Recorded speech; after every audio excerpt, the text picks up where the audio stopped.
दूर एक गांव में मनोहर नाम का एक किसान रहता था। उसकी एक बेटी थी सुलेखा। वो जैसी सुंदर और हंसमुख थी, वैसे ही दयालु और समझदार थी। हालांकि वो लोग बहुत गरीब थे, लेकिन बाप बेटी दोनों ही सबका मदद करते फिरते थे। एक बार उस गांव में एक बड़ा सा सरकारी बिल्डिंग बनने वाला था। उसी काम का देखरेख करने के लिए मयंक नाम का एक इंजीनियर लड़का शहर से उस गांव में आता है। एक दिन सुबह मयंक जब अपना जीप लेकर प्रोजेक्ट एरिया में जा रहा था, तब रास्ते में उसे सुलेखा दिखाई दी। खेतों के सामने कुछ बकरियों के साथ खेल रही थी। पहली नजर में ही मयंक को सुलेखा से प्यार हो जाता है। कितनी प्यारी है ये लड़की, एकदम फूल जैसी। कौन है ये? गांव छोटा सा ही था, इसलिए थोड़ी खबर लेने के बाद मयंक को पता चलता है कि वो इसी गांव के एक गरीब किसान मनोहर की बेटी सुलेखा है। रास्ते में आते जाते मयंक लगभग हर दिन ही सुलेखा को देख पाती थी और हर दिन ही सुलेखा किसी न किसी की मदद करती हुई दिखाई देती थी। सुलेखा की मुस्कुराता चेहरा और दयालु स्वभाव मयंक का दिल पूरी तरह से जीत लिया। मयंक ने ठान ली कि शादी करेगा तो सिर्फ सुलेखा से ही। इतने में एक दिन मयंक की माँ सरिता का फोन आता है। बेटा सुन, तेरे लिए एक अच्छा रिश्ता आया है। बड़े घर की एक लौती लड़की है, देखने में भी सुंदर है। मैं ये रिश्ता पक्का कर देती हूँ। लेकिन माँ, मुझे एक लड़की पसंद आ गई है, मैं उसी से शादी करना चाहता हूँ। अच्छा, कौन है वो? लड़की कहाँ रहती है? उसके पिता क्या करते हैं? दहेज में क्या देंगे? उसका नाम सुलेखा है। मैं जिस गांव में आया हूँ वह उसी गांव की रहने वाली है, किसान की बेटी है। और बात है दहेज की, तो माँ, मैं दहेज लेकर शादी करने के खिलाफ हूँ, तो मैं उससे बिना दहेज के ही शादी करूँगा। उसकी माँ थोड़ी लालची किस्म की औरत थी। बेटे का ये सब बात सुनकर तो मानो उसके पैरों तले जमीन ही खिसक गई, क्योंकि आज ही उसके बेटे के लिए एक अमीर घर से रिश्ता मिला था। सरिता बहन, आपके बेटे के लिए एक अमीर घर का रिश्ता लाया हूँ। दहेज में वो लोग भर भर के सोना देने वाले हैं और 5 लाख नगद भी देना चाहते हैं वो लोग। पंडित की बात याद करके सरिता के चेहरे पर मायूसी छा गई, मगर बेटे को मना करने से नतीजा उल्टा हो सकता था। ये सोचकर सरिता ने कहा, बेटा तुम शहर में रहने वाली और वो कहाँ गांव की? बस माँ, मैंने कह दिया, अब मैं उसी से शादी करूँगा। अगले दिन ही मयंक सुलेखा के पिता मनोहर से अपनी शादी की बात करने जाता है। काका, मुझे आपकी बेटी से शादी करनी है। मैं एक सरकारी इंजीनियर हूँ, आपकी बेटी को सुखी रखूंगा। मुझे इजाजत दीजिए काका। लेकिन बेटा, तुम्हारे माता पिता? पिताजी तो है नहीं, माँ है, पर वो यहाँ अभी नहीं आ पाएगी। मैं ही शादी करके सुलेखा को अपने घर लेकर चला जाऊंगा।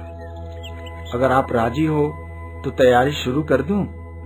मनोहर कुछ दिन सोचता है, खोज खबर लेता है, उसके बाद राजी हो जाता है और कुछ ही दिनों में सुलेखा और मयंक की शादी हो जाती है।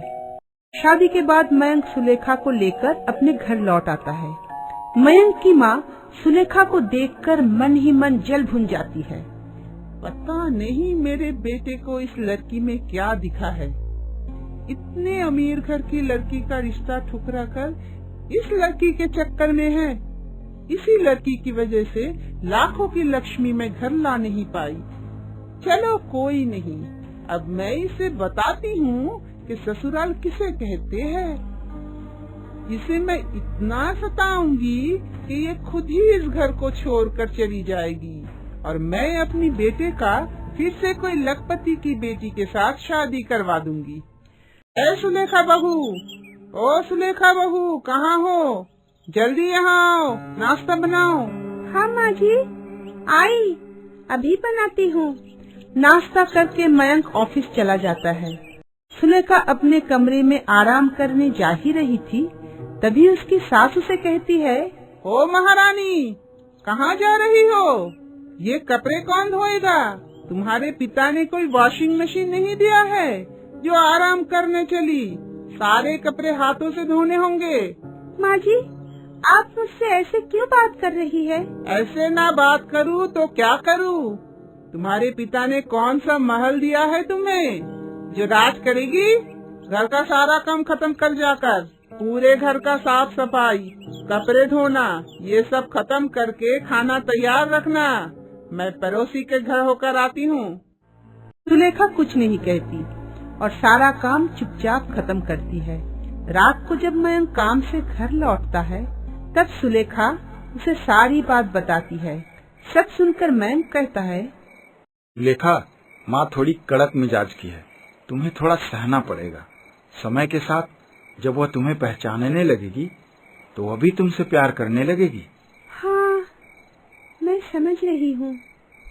मैं माँ जी को इतना प्यार दूंगी कि वो मुझे जल्दी ही अपनी बेटी मानने लगेगी। अगले सुबह फिर से सरिता उसे टॉर्चर करने लगी। साफ किया हुआ घर में दोबारा कचरा फैलाकर सुलेखा को कहती है साफ करने के लिए। बेचारी सुलेखा साफ करते करते एकदम थक गई, फिर भी अपनी सास को कुछ भी नहीं कहती। उस दिन रात को जब सुलेखा खाना बनाकर किचन से बाहर आई, तब सरिता चुपके से किचन में घुसकर सब खाने में बहुत सारा लाल मिर्च डालकर सब खाना खराब कर देती है। रात को जब सब खाने बैठते हैं, अरे जल गया रे, ये खाना है? कैसे नालायक बहू मिला है मुझे। पता नहीं बेटा, इस करम जली में तुझे क्या दिख गई? सुलेखा, खाना तो हद से ज्यादा तीखा है, ऐसा क्यों किया? मैंने तो खाना रोज के ही तरह बनाई थी, पता नहीं ऐसा कैसे हो गया। ये लड़की घर संभाल नहीं सकती, अपने मायके छोड़ के आओ इसे, वरना पछताओगे। माँ के जाने के बाद मयंक कहता है, सुलेखा, मुझे पता है ऐसा खाना तुमने नहीं बनाया, इसमें शायद माँ का ही हाथ है, पर तुम धीरज रखो, माँ का मन जरूर बदलेगा। ऐसे ही दिन बीतता जाता है। बेचारी सुलेखा भी अब परेशान होने लगी थी। इतने में एक दिन मयंक को कुछ काम से 3 दिन के लिए बाहर जाना पड़ता है। तब उसकी माँ सुलेखा के साथ और बुरा बर्ताव करना शुरू कर देती है। अरे महारानी, बहुत आराम कर लिया अब तूने, और बहुत काम करवा लिया अब मैंने। चल अब अपने पिता के पास जाकर 10,000 रुपए मांग कर ले आ, तब जाकर तू इस घर में रह पाएगी। माँ जी, आप ये क्या कह रही है? मेरे पिताजी तो बहुत गरीब है, वो इतने पैसे कहाँ से लाएंगे?